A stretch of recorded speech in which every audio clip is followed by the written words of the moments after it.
Hello, welcome to Simple Answers. In this video, I'll be showing you how to fix Messenger keeps on crashing on Android device. So if you're having a problem with your Facebook Messenger app, whenever you're trying to open it on your Android phone, it keeps on closing.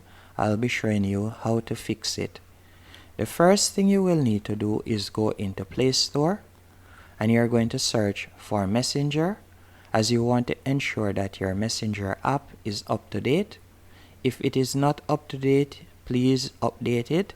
But once you have done that, you're going to close out of Play Store. Then you're going to open Settings. Once in Settings, you're going to scroll down and select Apps.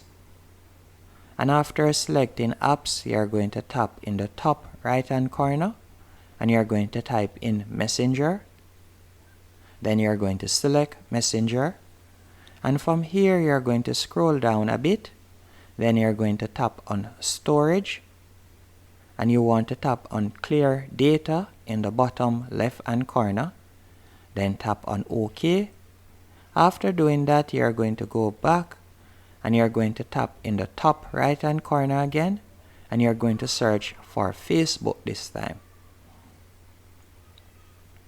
Once you have selected Facebook, you are going to tap on Storage. Then you are going to tap on Clear Data in the bottom left hand corner. Then select OK. And after doing that, you are going to close out of Settings. And now you should be able to open Facebook Messenger without it crashing. Hope you found this video helpful and informative. If you did, be sure to hit the like button and subscribe. And thank you for watching.